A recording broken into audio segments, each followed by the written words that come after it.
अभी भी भारत में 3 तलाक बैन नहीं हुआ है। बस 3 तलाक की एक फॉर्म थी, तलाक़े बिद्दत, जो बैन हुई है। जो सुप्रीम कोर्ट ने 2017 में बैन लगाया था वो तलाक़े बिद्दत था। 3 तरीके के तलाक होते हैं, तलाक़े बिद्दत, तलाक़े एहसान और तलाक़े हसन। जो मुझे मिला है तलाक़े हसन मिला है। पूरे तलाकनामे में मेरे हस्बैंड के साइन भी नहीं है। निकाह करते टाइम तो वो खुद कबूले कबूले कर रहे थे और निकाह नामे पे साइन भी कर रहे थे, और तलाकनामे में वो किसी और से मेरा शौहर साइन करवा रहा है और किसी और से प्रोनाउंस करवा रहा है। बताइए, बीवी मैं उसकी हूँ और तलाक मुझे किसी और आदमी से दिलवा रहा है। उनके अकॉर्डिंग कौन से थे? 30 कारण जो उन्होंने बताया। हाँ, 30 कारण उन्होंने 4 पिलर पे 30 कारण दिए। 30 जो पॉइंट है उसमें सिर्फ एक तरफा मेरे कैरेक्टर पे एलिगेशन है, लेकिन कहीं भी बच्चे का जिक्र नहीं है कि मैं बच्चे का बाप हूँ और मैं बच्चे की सरपरस्ती के लिए, बच्चे की परवरिश के लिए, बच्चे के बेहतर फ्यूचर के लिए मैं क्या कर रहा हूँ। आप में से ज़्यादातर लोगों को ये बात मालूम होगी कि 3 तलाक भारत में बैन है, लेकिन अगर मैं आपसे ये कहूँ कि भारत में 3 तलाक अभी भी बैन नहीं है, और मेरे साथ जो इस वक्त हिना बैठी हुई हैं, बेनज़ीर हिना बैठी हुई हैं, इन्हें हाल ही में 3 तलाक मिला है। कैसे, क्यों, क्या इनकी कहानी है, आइए उन्हीं से जानते हैं। नमस्कार, मैं हूँ आपके साथ श्रेया बहुगुणा, आप देख रहे हैं न्यूज़ तक। मेरे साथ इस वक्त हैं बेनज़ीर हिना। हिना, आप ही से जानना चाहूँगी आपकी पूरी कहानी। जैसा आपने अभी बताया कि भारत के सभी लोगों को ये पता था कि 3 तलाक बैन है, वैसे ही मुझे भी पता था कि 3 तलाक जो है वो बैन हो चुका है। 2017 का जो सुप्रीम कोर्ट का फैसला आया था उसके बाद मुझे भी ये पता था कि भारत में 3 तलाक जो है वो बैन हो चुका है। लेकिन जब 22 अप्रैल 2022, ये जो अभी बीते जो दिन गए 10 दिन पहले, मुझे एक चिट्ठी मिली भारतीय डाक द्वारा, तो उसमें मुझे पता चला कि 3 तलाक मुझे मिला है, लेकिन उस तलाक का नाम है तलाक़े हसन। तलाक़े हसन में क्या था कि पहले तो मैंने देखा ये क्या है तलाक़े हसन, और उसमें लिखा हुआ था कि मेरे जो हस्बैंड हैं वो पहली किश्त अदायगी दे रहे हैं, पहला प्रोनाउंस कर रहे हैं तलाक में से, और बाकी की जो 2 इंस्टॉलमेंट हैं वो मंथली बेसिस पे मुझे देंगे। तो मैं बड़ी शॉक्ड थी कि ये क्या है। और इवन मैं मुस्लिम हूँ, मेरी फैमिली भी मुस्लिम पृष्ठभूमि से है, उनको भी नहीं पता था ये तलाक़े हसन क्या है। तो जब मैं इसकी डीप में गई। लेकिन हिना, मैं आपको बीच में ही रोकना चाहूँगी जो आपने मुझे बताया, लेकिन अभी तक जो हम सुनते थे कि सुप्रीम कोर्ट ने 2017 में ही 3 तलाक पर बैन लगा दिया था, फिर आपको कोई कैसे 3 तलाक दे सकता है, और ये कौन सा 3 तलाक है? 2017 में जो बैन हुआ था 3 तलाक, वो तलाक़े बिद्दत था, जिसमें हस्बैंड वाइफ के सामने खड़े होकर तलाक देता है और उनका रिश्ता टूट जाता है। और जो मुझे तलाक मिला है ये तलाक़े हसन है, ये अभी भी स्टिल मौजूद है। इसके अलावा एक तलाक़े एहसान होता है, वो भी अभी भी मौजूद है। 3 तरीके के तलाक होते हैं, तलाक़े बिद्दत, तलाक़े एहसान और तलाक़े हसन। जो मुझे मिला है तलाक़े हसन मिला है।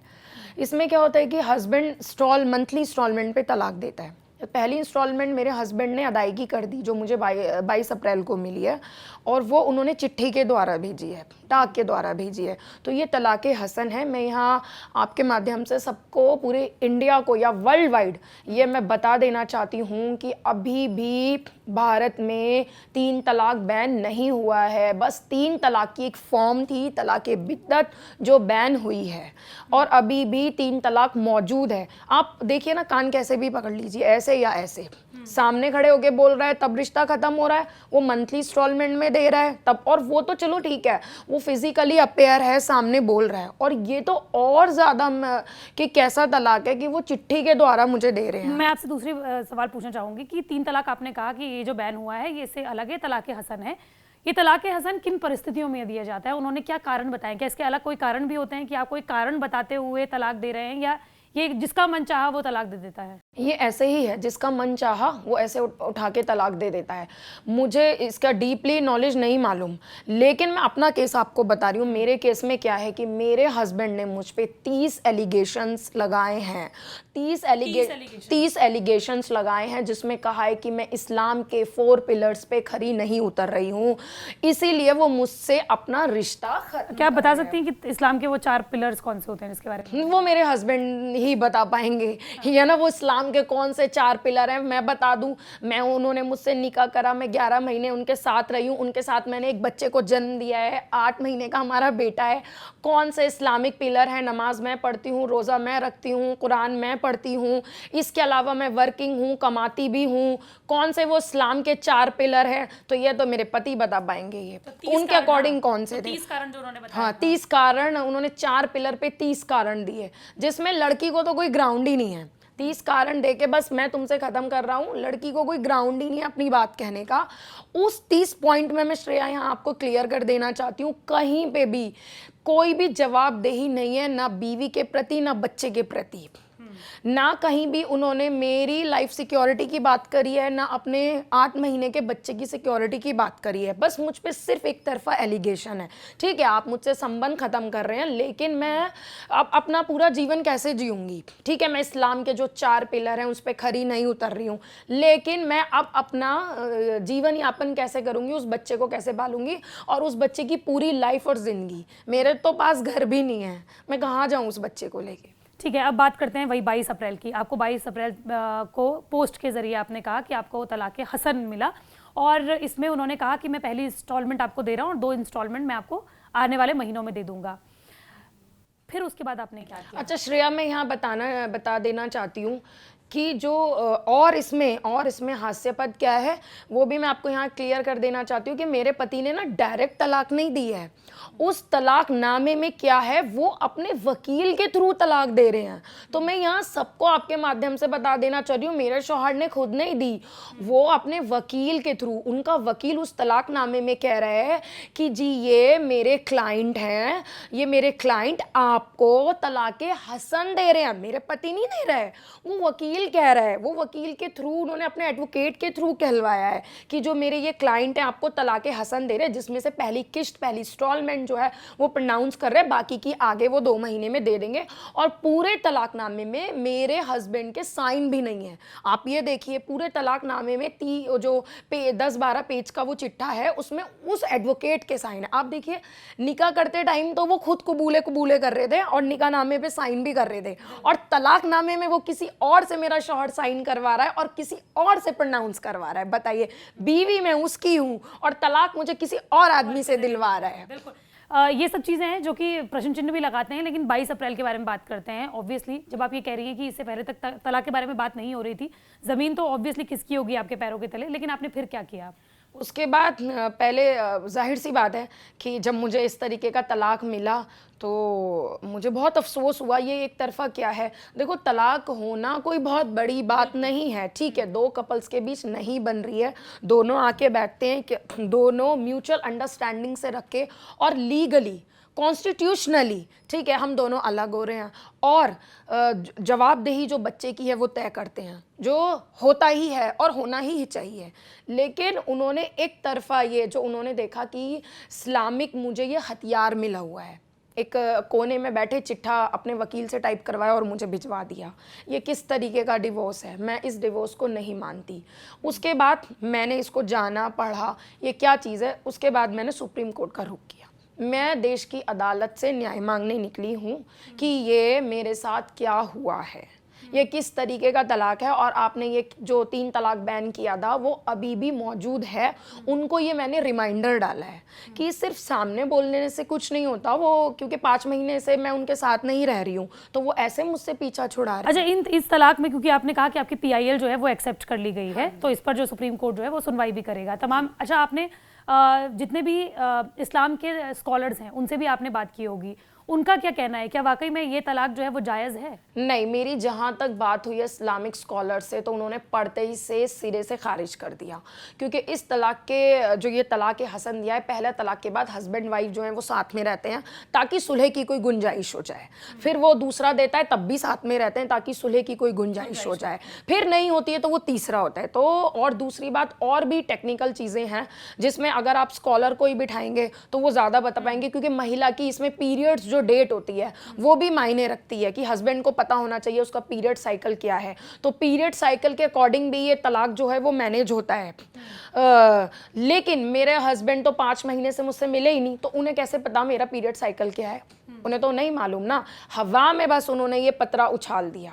और पहले तो व्हाट्सएप पे मैं अनब्लॉक थी, जैसे ही ये रिसीविंग उनको मिली कि ये मुझे डाक मिल गया, वैसे ही उन्होंने मुझे व्हाट्सएप तक से ब्लॉक कर दिया कि इवन ना हो कि कोई कॉन्टैक्ट हो जाए। बात करने की कोई भी गुंजाइश जो है वो खत्म कर दी गई। अब बात आती है, क्योंकि आपने कहा कि आपका बच्चा हुआ इस शादी में, आपका बच्चा है 8 महीने का बच्चा है आपका, 8 महीने का आपका बच्चा है, क्या उसको लेकर जो जिम्मेदारी माँ बाप की होती है, को पेरेंटिंग हम कहते हैं, तलाक के बाद भी कई लोग जो होते हैं वो को पेरेंटिंग में रहते हैं, क्या उसको लेकर अभी तक कोई बात आई है? क्या एलुमनी जो है वो आपके बच्चे के लिए अभी तक उन्होंने उसके बारे में तलाक हसन में बात की है? नहीं, बिल्कुल भी नहीं। ये मैंने आपको बताया ना, 30 जो पॉइंट है उसमें सिर्फ एक तरफा मेरे कैरेक्टर पे एलिगेशन है, लेकिन कहीं भी बच्चे का जिक्र नहीं है कि मैं बच्चे का बाप हूँ और मैं बच्चे की सरपरस्ती के लिए, बच्चे की परवरिश के लिए, बच्चे के बेहतर फ्यूचर के लिए मैं क्या कर रहा हूँ।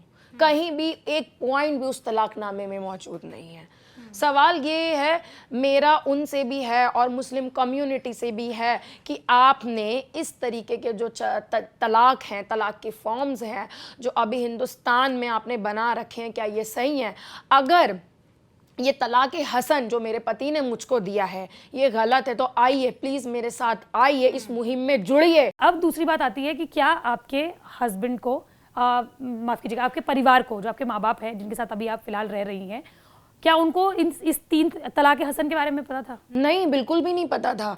मैं खुद ऐसी एजुकेटेड मुस्लिम फैमिली से बिलोंग करती हूँ, बिल्कुल भी नहीं पता था मेरे पेरेंट्स को, मेरी फैमिली को कि इस तरीके के ये जो तलाक के फॉर्म्स हैं मौजूद हैं। बस हमें ये पता था कि तलाक बिद्दत है और वो तलाक बिद्दत जो है वो भारतीय सरकार और सर्वोच्च न्यायालय जो है वो बैन कर चुका है।